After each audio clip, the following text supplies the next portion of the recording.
À la une de l'actualité, en Somalie, les islamistes radicaux Shebab ont assassiné le directeur maltais du port de Bosaso, le plus important de la région semi-autonome du Puntland.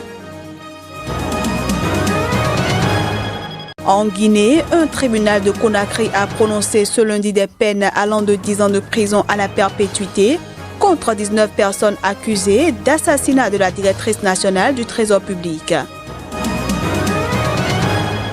Et puis la police soudanaise a tiré ce lundi des gaz lacrymogènes sur des manifestants anti-gouvernementaux protestant dans les rues de la capitale Khartoum et de sa ville jumelle Omdurman.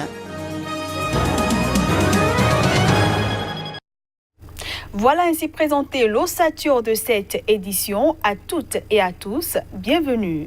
En Somalie, les forces de sécurité sont présentes sur les lieux de l'assassinat du directeur maltais du port de Bosaso, le plus important de la région semi-autonome du Puntland. L'attaque a été revendiquée par les islamistes radicaux Shebab. Les islamistes radicaux somaliens Shebab ont mené 2 opérations d'envergure ce lundi en assassinant le directeur maltais du port de Bosaso, le plus important de la région semi-autonome du Puntland, et en causant au moins 9 morts dans l'explosion d'une voiture piégée à Mogadiscio. Les Shebab ont revendiqué l'assassinat de Paul Anthony Formosa, qui dirigeait le port de Bosaso. Il a été abattu dans la matinée par un homme armé dans l'enceinte du port. Selon un responsable sécuritaire local, Mohamed Darir, les forces de sécurité ont tué l'assaillant sur place. C'est par le biais d'un communiqué de leur porte-parole Cheikh Abdiaziz Abou Moussab que les Shebab ont revendiqué l'assassinat du directeur du port. Cette attaque fait partie d'un plan plus large ciblant les compagnies mercenaires qui pillent les ressources de la Somalie, indique le communiqué. Paul Anthony Formosa était le responsable du port depuis août 2017, selon son curriculum vitae posé sur son compte LinkedIn. Le président de la région semi-autonome de Puntland, en Somalie, a adressé ses condoléances aux proches du directeur maltais du port de Bosaso. On le suit.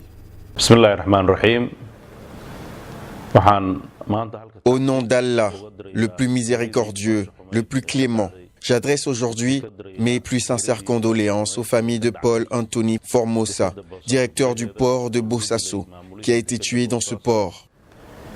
Paul Anthony Formosa, le meurtre de Paul aujourd'hui n'est pas seulement l'assassinat d'un directeur de port, c'est aussi un massacre contre la population de Puntland. Elle vise à détruire le développement, l'économie et la réputation de l'État. En Guinée, un tribunal de Conakry a prononcé contre 19 personnes des peines allant de 10 ans de prison à la perpétuité. Ces dernières sont accusées d'avoir assassiné Aïssatou Boiro, la directrice nationale du Trésor public. Une cour criminelle de Conakry a prononcé ce lundi des peines allant de 10 ans de prison à perpétuité contre 19 personnes. Les prévenus étaient poursuivis pour association de malfaiteurs, détention d'armes de guerre et munitions, consommation de drogue, vol à main armée et complicité d'assassinat de la directrice nationale du Trésor public de Guinée, Aïssatou Boiro. Cette dernière avait été tuée le 9 novembre 2012 dans son véhicule dans un quartier résidentiel de Conakry par des inconnus, dont l'un portait l'uniforme de l'armée.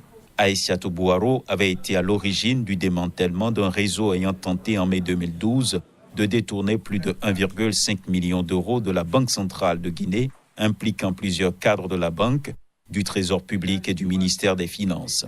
4 des prévenus ont été condamnés à la perpétuité avec une période de sûreté de 30 ans. 3 ont écopé d'une peine de 30 ans, 10 ont été condamnés à 20 ans de prison et 2 autres à 10 ans. Par ailleurs, la Cour a lancé un mandat d'arrêt contre 6 accusés en fuite.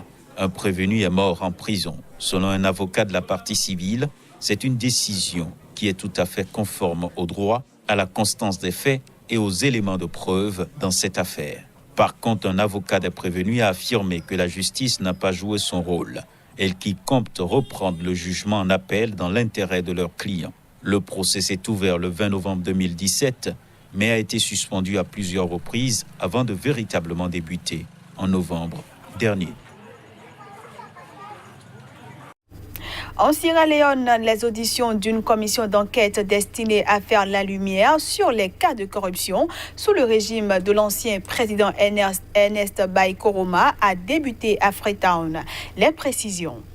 En fonction depuis 10 mois, le président sierra-léonais Julius Maada Bio a lancé ce mardi à Freetown les activités de la commission d'enquête destinée à faire la lumière sur les cas de corruption dans le pays sous le règne de son prédécesseur Ernest Bai Koroma. Tous ceux qui sont appelés par la commission doivent obtempérer. Quiconque refusera d'obtempérer, je le répète, fera face à la loi, a déclaré le président Bio lors de la cérémonie de lancement. Le président Julius Maada Bio s'était engagé lors de sa campagne à mener une lutte vigoureuse contre la corruption et le gaspillage des fonds publics. Les auditions de la commission créée en octobre ont débuté ce lundi pour une durée de 6 mois. Son Excellence, le président Julius Maada, Son Excellence, le président Julius Maada Bio, m'a assuré la liberté et l'indépendance dans l'exercice de mes fonctions au sein de cette commission le mardi 29 janvier 2019. Et j'ai l'intention d'être courageusement indépendant dans l'exercice de mes fonctions dans cette commission.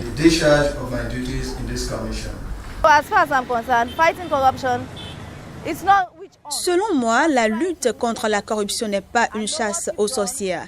Il s'agit plutôt de rétablir les faits et de savoir ce que vous avez fait, si vous avez été bon ou mauvais pour vous améliorer, vos côtés positifs et négatifs, où vous avez fait une erreur, où vous vouliez probablement faire quelque chose mais vous l'avez mal fait. Vous pouvez au moins rectifier et voir comment vous pouvez avancer. Les auditions de la commission seront menées par 3 juges, Biobele Godwill du Nigeria, William Anan Atugba du Ghana et Bankole Thompson de la Sierra Leone. Ces derniers doivent notamment entendre les ex-présidents et vice-présidents sous Koroma de septembre 2017 à avril 2018 et les chefs de département et d'agences gouvernementales pendant cette période. Plusieurs ex-responsables ont été arrêtés ces derniers mois à la suite de la publication le 4 juillet dernier d'un rapport accablant sur la corruption galopante sous l'administration Koroma. Allons à présent au Soudan où la police a tiré ce lundi des gaz lacrymogènes sur des manifestants antigouvernementaux. Ces derniers protestaient dans les rues de la capitale Khartoum et de sa ville jumelle, Omdurman. Scandant liberté, liberté, des Soudanais ont manifesté dans 2 secteurs de Khartoum et un quartier d'Omdurman. Mais la police anti-émeute est rapidement intervenue pour les disperser à coups de gaz lacrymogène. Ce qui n'a pas empêché les protestataires de continuer de scander liberté, paix et justice, un des slogans du mouvement de contestation qui dure depuis le 19 décembre dernier. En effet, les manifestations ont été déclenchées par la décision du gouvernement de tripler le prix du pain dans un pays en plein marasme économique. Elles se sont transformées en mouvement de contestation réclamant le départ du président Omar el-Béchir au pouvoir depuis un coup d'État en 1989. Le chef de l'État et d'autres responsables ont répété que seule une élection pourrait assurer un changement du pouvoir. Omar el-Béchir envisage de briguer un 3e mandat lors de l'élection prévue en 2020. Selon un bilan officiel, 30 personnes sont mortes depuis le début du mouvement. L'ONG Human Rights Watch parle de 51 manifestants tués. Face à cette contestation, Omar el-Béchir a cherché ces dernières semaines à s'assurer du soutien de ses alliés régionaux et à rallier ses partisans à travers le pays. Le week-end dernier, le chef de l'État, lors de 3 rassemblements dans l'État de Kordofan Nord, a promis d'assurer le développement en milieu rural, notamment par la construction de nouvelles infrastructures. Le cancer du col de l'utérus bientôt éliminé. La docteure Nathalie Broutet, médecin de l'OMS au sein du département de santé reproductive, le vaccin contre les papillomavirus humains est sûr et efficace. Le cancer du col de l'utérus est un véritable problème de santé publique. Quelques 570 000 nouveaux cas ont été diagnostiqués dans le monde selon les statistiques. 310 000 femmes en meurent chaque année, essentiellement dans les pays à bas ou moyens revenus. À l'occasion de la Journée mondiale contre le cancer, les autorités sanitaires ont dénoncé des rumeurs sur une prétendue nocivité des vaccins. Un message clé qu'il faut absolument que toutes les femmes et toutes les jeunes filles entendent. On a un vaccin qui est très efficace et qui est sûr. C'est le vaccin contre le virus du papillome humain. Donc toutes les jeunes filles de 9 à 14 ans doivent être vaccinées.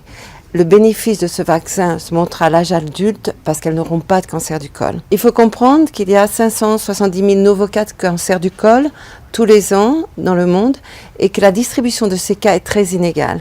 Donc on trouve une concentration dans les pays du sud de l'Afrique, en Amérique latine et dans certains pays d'Asie. Le Centre international de recherche sur le cancer estime que si la prévention ne monte pas en puissance, cette maladie risque de provoquer 460 000 morts par an d'ici à 2040.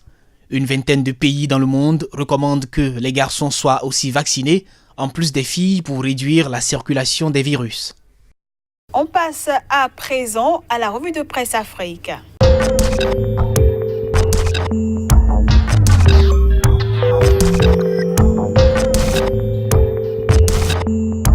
Bonjour et bienvenue à chacun et à tous. La revue de presse Afrique du jour nous emmène au Togo, au Cameroun, au Burkina Faso, au Sénégal et en Côte d'Ivoire, qui sera notre toute première destination pour ce numéro. Après le congrès du RHDP, Soir Info nous révèle les intenses pressions qui pèsent sur les personnalités récalcitrantes au parti unifié. Filière café, cacao, les planteurs réclament 1,6 milliard à l'État, nous apprend le journal Le Sursaut qui nous informe également que les femmes du PDCI sont interdites de se rassembler sur la voie publique. Libération de Gbagbo et Blé Goudé, les victimes et leurs parents disent non, écrit en manchette le journal Le Jour Plus.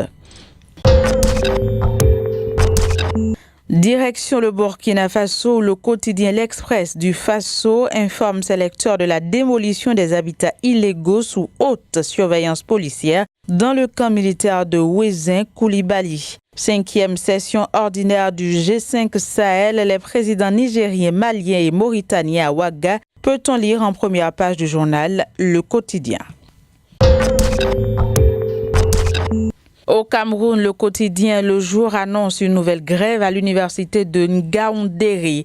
Répression des libertés publiques, le quotidien Émergence dénonce le silence complice de l'Église. Cap sur le Togo, départ volontaire de Togocom, le SG du SAT charge Gina Lawson et ECOP de 8 jours de mise à pied. Élections locales en vue, le médium s'interroge sur la participation de la C14. Économie numérique, le gouvernement presse le pas, peut-on lire en première page du journal Le Médium.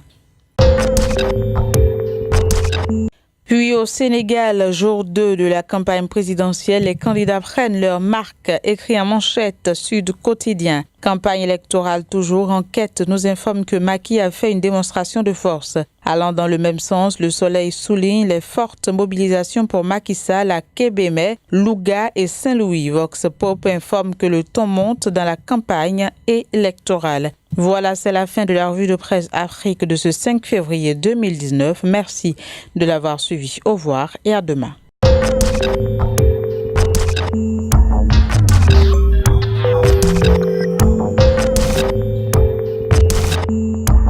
Et voilà, mesdames, messieurs, ce sera tout pour cette édition que je vous remercie d'avoir suivi.